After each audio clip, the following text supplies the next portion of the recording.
Merhaba arkadaşlar. Animelerle Japonca serimize kaldığımız yerden devam ediyoruz. Bu sefer yapacağımız anime Küçük Cadı Akademisi, Little Witch Academia denilen bir anime. Bu anime cadılarla ilgili bir cadı okuluna geçiyor. Şuradaki baş karakter Akko bir cadı okuluna kaydoluyor ve orada eğitim görüyor. Yapacağımız diyalog ise sağdaki karakter Diana. Diana ile Akko arasında geçen bir diyalog 23. bölümde. Bu diyaloğu niye seçtim?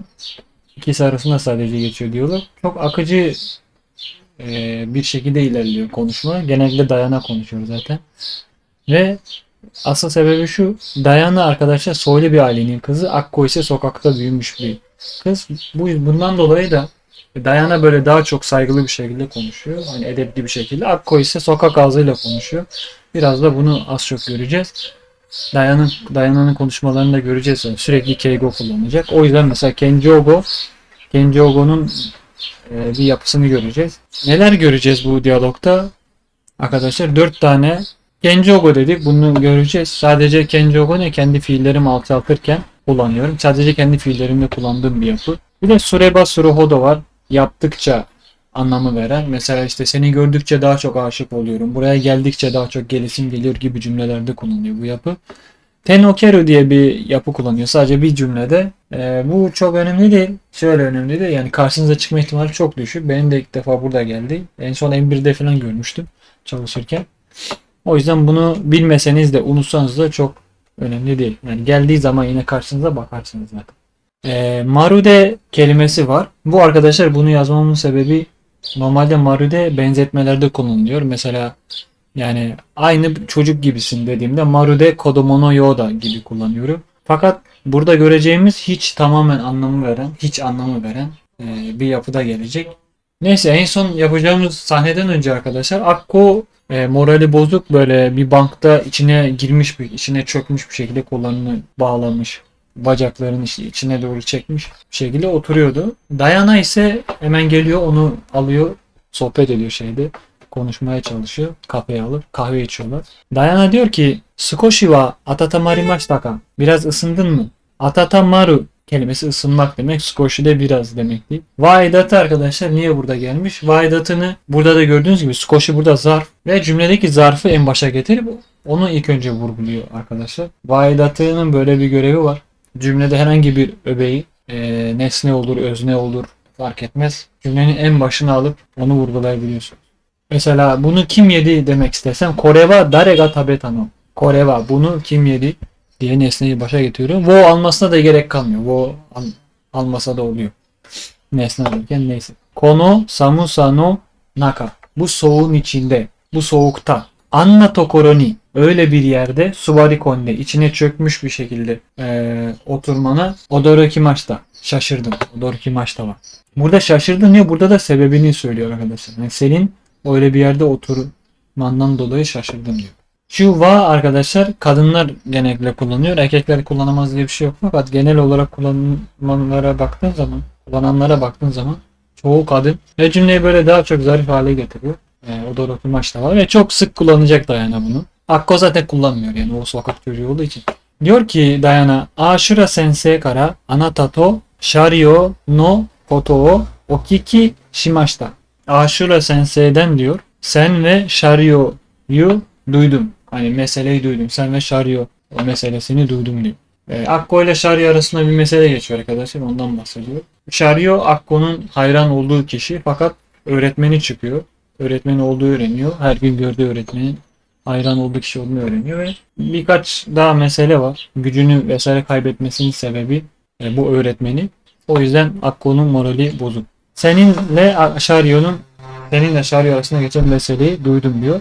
Buradaki arkadaşlar Okiki Shimashita yapısı. Bu da Kenji Ogo geliyor işte. Burada arkadaşlar Kiku normalde şöyle demesi lazım. Anatato Shario no koto o kikimashita demesi lazım. Fakat Okiki Shimashita diyor. Nasıl yapmış peki o yapıyı? Şimdi bu yapıyı göreceğiz. Bir kez daha kullanılacak. Bundan sonra göreceğiz. Soyeba. Lafını etmişken aklıma gelmişken soyeba hani öyle demişken anata ni omise shitai mono ga arimasu. Sana göstermek istediğim bir şey var diyor.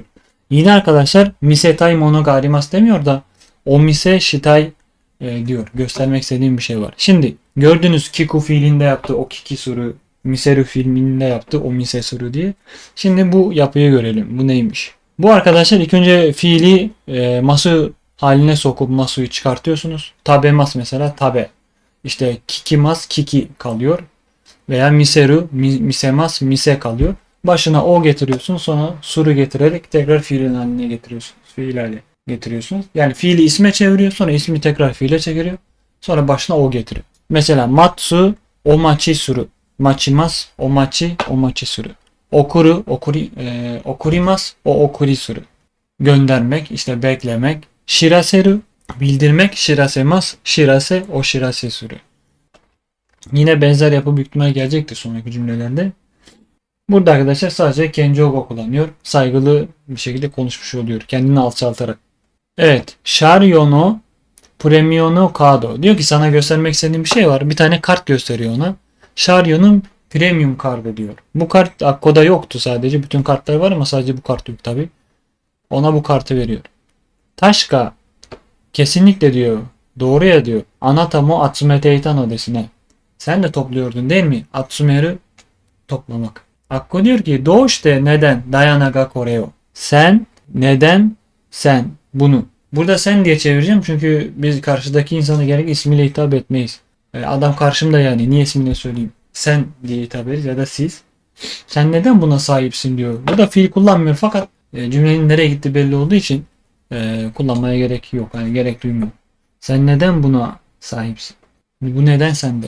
Watakushi mo kodomo no goro. Ben de diyor çocukken Shiny Sharyo ni akogarete itano desu. Ben hayrandım. Akogareru arkadaşlar hayran kalmak, hayran olmak. Kime hayran olduğunu niye edatıyla söylüyor.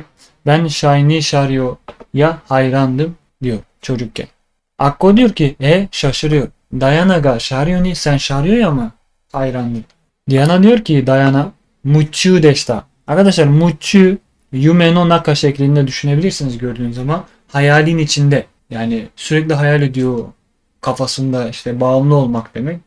Bağımlı. Nanika ni muchu. Mesela watashi wa nihongo ni muchu desu. Ben Japonca'ya bağımlıyım. Yani sürekli Japonca'yı düşünüyorum. Anlamında muchu. Diyor bağımlıydım diyor. Shiny Sharyo'ya. Diyor ki sudeni diyor çoktan demek. Çoktan Maho Kaide wa büyücüler toplantısında diyor. Sharyo wa mondaishi sarete imashita kara. Mondai sorun demek. Shi de görmek anlamında. Sorun olarak görülüyordu. Shiny Sharyo sorun olarak görülüyordu. Büyücüler toplantısında diyor. Sonra diyor ki kono kado mo kossori to atsumete imashita. Bu kartı da diyor topluyordum. Nasıl topluyormuş? Kossori. Kossori gizlice demek. Buradaki to arkadaşlar onomatopelerle beraber kullanımını görebilirsiniz. Ekstra bir anlam katmıyor. Ya vurgu diyelim. Vurgulamak için to getirebiliyorsunuz. Bunu bilmeniz yeterli yani. Kossori dese de, kossorito dese de bir şey fark etmiyor. Sonra diyor ki hitome o kangae. Shou ni iku koto mo akiramete imashita. Hitome o kangaeru. Hitome insan gözü demek. Kangaeru da düşünmek. İnsan gözünü düşünüp. Tabi böyle çevirince bir şey anlaşılmıyor. Buna insanlardan çekinmek, işte kınanmaktan korktuğum için ya da diyelim. Kınanmaktan korktuğum için diyor. Shou'a gitmekten vazgeçtim diyor. Gitmeye bıraktım. Akirame maçta bıraktım diyor. Sore demo yine de Nando Sharyo no Shou no Yume o Mita koto ka. Nando kaç kez Sharyo'nun gösterisini hayal etmişimdir acaba? Yume o Mita koto ka. Acaba kaç kere hayal etmişimdir Sharyo'nun gösterisini diye cümle kuruyor. Sore ga aru toki diyor ki böyle bir zamanda hani böyle bu tür şeylerin olduğu bir zamanda Kaigai nara daijoubu daro to okasama ga tehai shite kurete. Yurt dışında olursa mesela yani şova yurt dışına gidersek diyor gösteriye bir sıkıntı olmaz herhalde diye annesi şey yapmış. Organize etmiş. Tehai suru ayarlamak, organize etmek demek. Bilet millet ayarlamış. Gitmişler. Gidecekler. Akko diyor ki şaşırıyor. Gaigoku made mini ittano. Yurt dışına kadar mı yurt dışına kadar görmeye mi gittin diyor. Mini iku görmeye gittim. Evet. Anata no kuni'de. Evet diyor. Senin ülkende. Akko diyor ki o zaman diyor Dayana mo ano show sen de mi o gösteriyi izledin? Yine fiil kullanmıyor. Dayana diyor ki subarashikatta. Muhteşemdi. Ano yoru no koto wa ima demo hakkiri oboete imasu. O geceyi diyor şimdi bile halayı ben ekledim. Hakkiri oboete imasu. Hakkiri arkadaşlar açık bir şekilde hatırlıyorum. Yani geçmişten bir anıyı dün gibi hatırlamak. Açık bir şekilde hatırlıyorum diyor. Ja o zaman diyor Diana ga mahou o tsukaenaku natta no te. Burada arkadaşlar şu cümleyi şuraya isim yapıyorum no ile birleştirerek. O zaman diyor senin büyü kullanamamanda diyor. Önceden bir arkadaşı buna Diana bir dönem sihir yapamamış, kullanamamış vesaire. O zaman diyor senin sihri kullanamamanın sebebi diye cümle kuruyor. Sonra Diana diyor ki Sono koto o shitte ita no. Sen bunu biliyor muydun? Evet.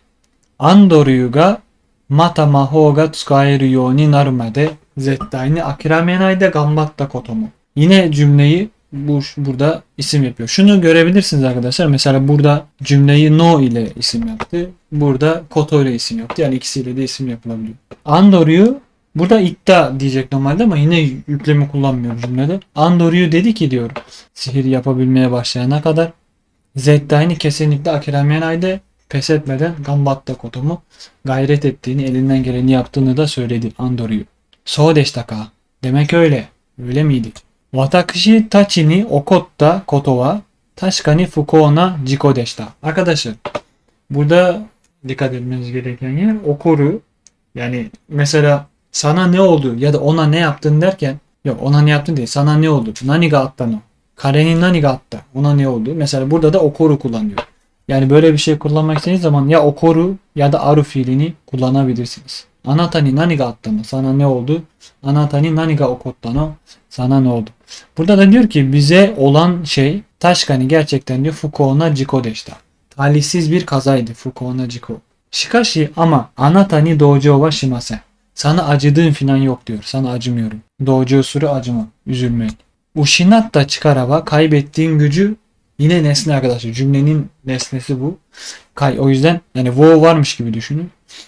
Kaybettiğin gücü tori modoseru to. Geri alabileceğin bile geri alabilirsin. Watashi jishin ga shoumei shiteiru no desu kara.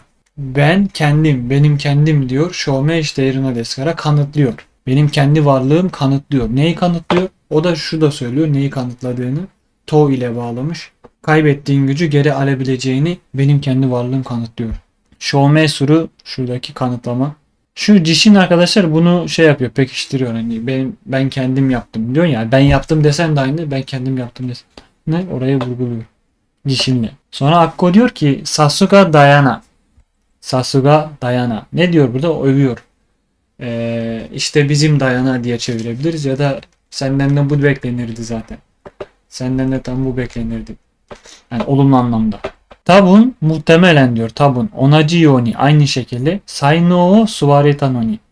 Yeteneğimiz çekildi. Suwareru arkadaşlar su çekmek. Mesela tabako su diyoruz ya. Sigarayı çekmek, sigara içmek diyoruz tabii. Suwareru da çekilmek, eminmek. Şimdi bunların gösteride arkadaşlar Shiny Sharia bunların gücünü alıyor. Çekiyor yani içinden böyle çekiyor. Tabii görmüyorlar. O yüzden Suwareru fiilini kullanıyor. Yeteneğimiz diyor aynı anda kaybettik, çekildi.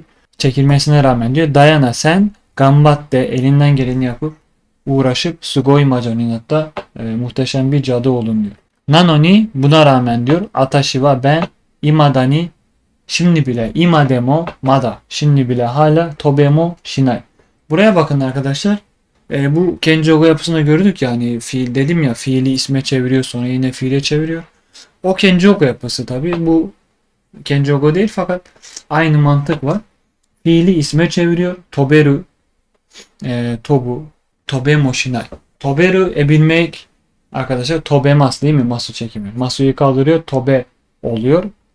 Sonra suru ekliyor. Suru. Tobe suru. Uçabilme. Mo'yu da araya sıkıştırıyor. Tobemo shinai. Uçamıyorum bile. Uçamıyorum bile diye çevirebiliriz. Tobemo shinai. Mesela arkadaşlar bazı bu fiili isme çevirip sonra tekrar fiile çevirip mesela karşılaşabileceğiniz şey aru fiili mesela arimas oluyor değil mi? Arimas. Masu'yu çıkardım ari kaldı. Şimdi isim hali bu. İsim haline ari suru getirirsem ari suru. Var olmak. Ari shinai. Sonna koto wa ari shinai. Öyle bir şey yok. Asla yok demek için. Araya mesela ya getirilebiliyor. Ari ya shinai. Asla öyle bir şey olamaz. Vesaire demek için. Bu tür şeyler görebilirsiniz yani. Dayana diyor ki Watakushi ga naze akiramena ka wakarimasu ka? Ben neden pes etmedim biliyor musun? Buradaki ka da arkadaşlar cümle isme çevirir gibi bir işler görüyor. Genellikle bunu wakarimasu ka. Mesela sensei wa doko ni iru ka shiteimasu ka? Hoca nerede biliyor musun? Mesela ka. Yine wakarimasu da mesela öyle geliyor. Kino wa nani o tabeta ka shitteru? Mesela shitteru olabilir. Dün ne yediğini biliyor musun? Vesaire derken de ka cümleyi isim haline getirmek için kullanılabiliyor. Ben neden pes etmedim biliyor musun diyor. Akko da diyor ki Toshū ni naru tame. Ailenin başına geçmek için. Ailenin başına geçmek için. Aile reisi olmak için. Mochiron sore mo arimasu. Evet diyor o da var diyor. Aynı Türkçedeki gibi. Dayana diyor ki sonra desu ga ama diyor mada osonakatta watashi wa. Ama hala henüz küçük olan ben, o zamanlar henüz küçük olan ben. Sore dake no ryū nora. Sadece bu sebepten olsaydı diyor nagedashite shimatta kamoshiremasen. Fırlatıp atabilirdim diyor. Hani bu sorumluluğu. Nagedasu arkadaşlar bir şeye fırlatıp atmak. Hani bırakmak, vazgeçmek, pes etmek anlamında. Ben pes etmiş olabilirdim diyor. Anata to onaji desu yo. Seninle aynı diyor. Hani aynıyım. Ne aynen? Dayana diyor ki Watakushi mo ben de diyor Shiny Sharyo no mahou ni miserareta no desu. Ben de Shiny Sharyo'nun sihrinden etkilendim diyor. Büyülendim. Miserareta. Büyülendim. Etkilemiş yani. Şu sağ üstteki. Hajimete mita Sharyo no mahou. İlk kez gördüğüm o Sharyo'nun büyüsü diyor sihri. Mune ga furue. Göğsüm, kalbim diyor titredi. Yorokobi ga afureta ve mutluluk fışkırdı her yerimden. Maho toyu mono büyü sihir denilen şeyi kokoro kara itoshi to omotta. Kalbimden böyle hoş, kalpten diyor içimden çok hoşuma gitti diye çeviriyorum. Çok hoşuma gitti. Itoshi hoş demek. Sharyo ga ataete kureta kando. Sharyo'nun verdiği heyecan. Sore koso ga işte bu Watakushi o sasaete kureta ichiban no omoi. Beni destekleyen en büyük duyguydu diyor. Ichiban no omoi. Buradaki duygu ve düşünce de çevirebilir de duygu daha iyi. Şuradaki arkadaşlar koso diyor ya. Ya aslında birçok sebep olabilir ama asıl sebebi derken o asıl anlamını vermek için kosoyu kullanıyoruz. Sore koso ga. İşte bu yani o Sharyo'nun verdiği heyecan duygusu beni destekledi diyor. Desu ga ama diyor mahou manabeba manabu hodo. Ben diyor sihri öğrendikçe, büyüyü öğrendikçe Shui no Watakushi no kitai o shireba shiru hodo. Etrafımdakilerin bana olan beklentilerini bildikçe. Burada arkadaşlar şurada no ile bayağı bir bağlama yapmış. Şu kısım var. Bir şeye olan diye çeviriyoruz. He kullandığı için. Şimdi beklenti var, tamam mı? Bir şeye olan beklenti diyoruz ya, o yüzden he kullanmamız lazım. Shui etraf demek. Bu insanlar olabilir. İnsanlardan bahsediyoruz zaten. İnsanları kastederken shui kelimesi kullanabiliyoruz. Etrafımdakilerin bana olan beklentilerini öğrendikçe diyor. Watakushi no kokoro wa benim kalbim, ruhum Sharyo kara, Sharyo'dan hanarete itta, ayrılıp gitti. Şimdi iku mesela getirmiş, hanarete itta diyor ya, hani yavaş yavaş gidiyor, hanarete itta. Yavaş yavaş ayrılıp gitti. Şimdi bu sureba suruhodo gramerine bakalım arkadaşlar. Yapılışı bütün fiillerde aynı. Sonda ru var ya, bunu sondaki u'yu eba'ya çeviriyorsunuz. Ne güzel yazdım. Eba. Taberu, tabereba. İşte benkyo suru, benkyo sureba. Yani reba oluyor. Miru, mireba. Tabi her fiil ru ile bitmiyor. Mesela kaku. O zaman yine aynı yani. Sondaki u'yu kaldırıp eba getiriyorsunuz, o kadar. Kakeba. Sonra yine aynı fiili kullanacağız. Tabereba dedik, sonra taberu aynı geliyor, sonra hodo geliyor. Tabereba, taberu hodo. Benkyo sureba, benkyo suru hodo. Mireba, miri hodo. Kakeba, kaku hodo. Ne demek? Yedikçe. Yani bizde tek de söyleniyor, o yüzden. Biraz, ben ilk gördüğümde arkadaşlar bunu anlamamıştım. Anlamamıştım. Epey sürdü çünkü anlatan kimse de yoktu. Ya diyorum burada ne diyor arkadaş ya? Falan. Hatta ilk bu animede görmüştüm ben zaten. Çalıştıkça, işte gördükçe, yazdıkça. Şimdi bunu arkadaşlar not olarak şey yapabilirsiniz. Bunu yazmayı unuttum çünkü. Bunu kısaltabiliyoruz. Yani şu kısmı atıp sadece şu kısımla söyleyebiliyorsunuz. Taberu hodo, benkyo suru hodo, kako hodo diye tek başına böyle yaparak da yaptıkça anlamı veriyor. Karşınıza çıkarsa görürsünüz. Itsuma demo kodomo no you na yume o mite wa ikenai. Sürekli sonsuza kadar çocuksu, çocuk gibi rüyalar görmeye devam edemem. Hani hayaller kurmaya devam edemem. Otono ni naranakereba. Yetişkin olmam lazım artık. Diye iki kase. Sürekli kendine arkadaşlar iki kaseri sürekli kendine hani söylüyorsun ya yapmam lazım işte kazanmam lazım sınavı. Ders çalışmam lazım, kendime gelmem lazım böyle sürekli kendi kendine söylersin ya. Ona iyi ki kaseri kullanılıyor. İyi ki kaseri kelimesi kullanılıyor. Sürekli kendine böyle diyormuş. Yetişkin olmam lazım. Çocuk hayalleri bırakmam lazım diye. Ne yapmış yani? Futao şiteşimatta kapağı kapatmış. Burada hem somut olarak gerçekten kapağı kapatıyor. Sandığın içine koyuyor kartını. Hayallerini koyuyor aslında oraya. Kapattım diyor. Yani aslında konuyu kapattım diyor. Artık bitti benim için. Konuyu kapağı kapattım diyor. Sonra diyor ki sore demo yine de Runa no bae no nyugaku o nozonda no wa Sharyo ga kayotta gakkou datta kara desu. Runa no ba okulun adı. Bakın gene no geldi. Nyugaku var. Nyugaku okula girmek demek. Bir yere girmek. Yine kullanıyoruz ya. Runa no ba'ya girmeyi istememin sebebi. Nozonda no wa. Nozomu burada istemem. İstemem. Sharyo ga kayotta gakkou datta kara desu.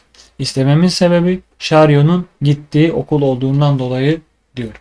Watashi wa anata no koto saisho kara kini iranakatta. Ben seni en başından beri saisho kara kini iranakatta sevmiyordum, hoşlanmadım diyor. En başından beri senden hoşlanmıyorum. Şaşırıyor.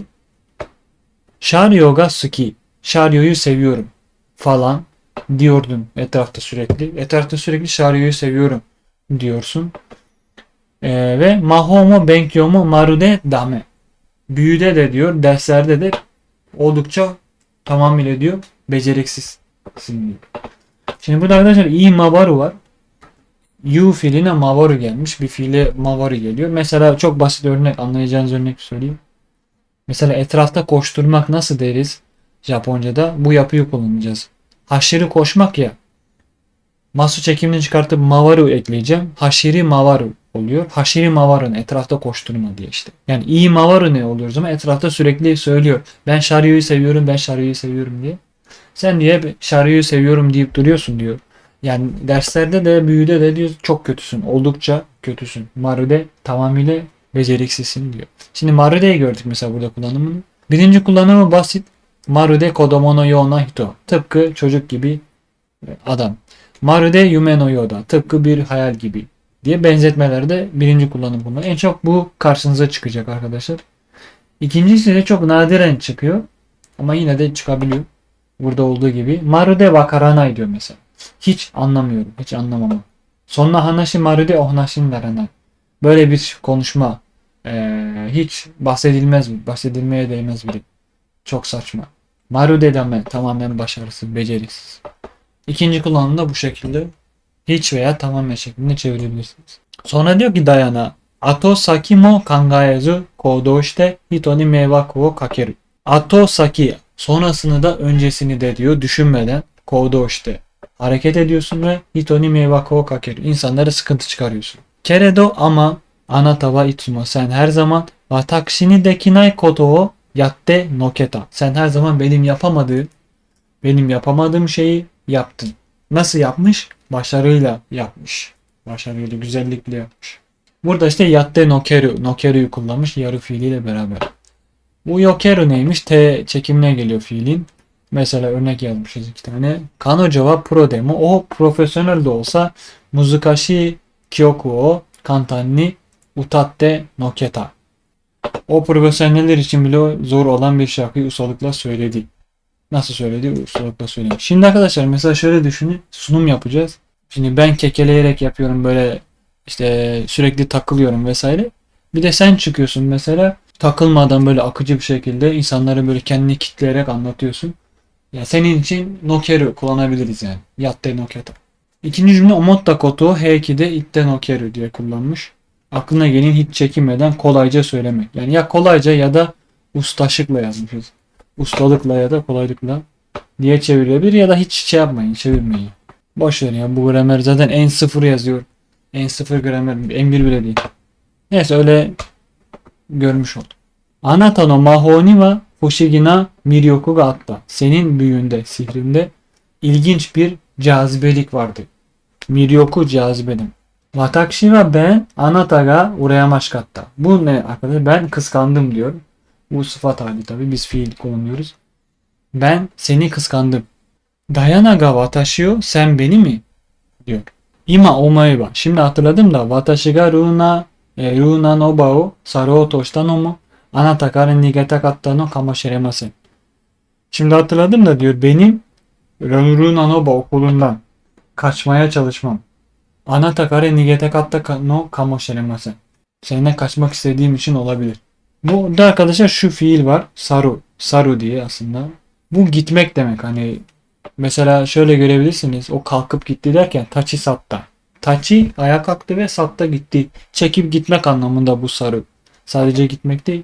Çekip gitmek. Oradan yani bir mekandasın. Oradan çekip gidiyorsun. Ona saru deniliyor.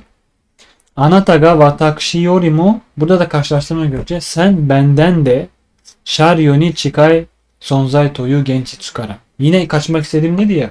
Yine devam ediyor aslında. Neyden? Gerçeklikten diyor. Genchi tsukara. Gerçeklikten. Ne gerçekliğinden? Çünkü sen diyor benden Sharyo'ya daha çok yakın olduğun gerçeklikten. Yakın olduğun gerçeklikten kaçmak istedim diyor. Yavaş yavaş bitiriyoruz. Koreo anata ni okurimasu. Bunu sana hediye ediyorum. Kado no imi to tomoni. Karttaki anlamıyla birlikte diyor. Üzerindeki anlamıyla birlikte. Burada arkadaşlar okuru fiili var. Normalde MSG'yo okuru da mesela karşısı değişiyor tabi. Göndermek anlamında. Fakat bu kanjiyi görürseniz hediye etmek anlamında kullanılıyor. Anata ni okurimasu. Sana hediye ediyorum. Shinjiru kokoro ga anata no mahou. İnanan bir kalp senin büyündür, sihrindir diye yazıyor. Watakushi mo shinjimasu. Ben de inanıyorum. Anata no shinjiru kokoro. Senin inanan kalbin, inançlı kalbin diyor. Anata no mahou wa, senin sihrin dare yorimo tsuyoitu. Herkesten güçlü olduğuna inanıyorum. Neyse buraya kadar arkadaşlar böyle bir konuşmaydı. Diyalog. Sormak istediğiniz bir şey varsa yazabilirsiniz. Ya illa böyle anlatamadığım, güzel anlatamadığım yerler vardır. Fakat önemli değil. Her videodan böyle 3-5 bir iki tane bir şey bile öğrenseniz mesela Kenji Ogo'nun yapısını gördük.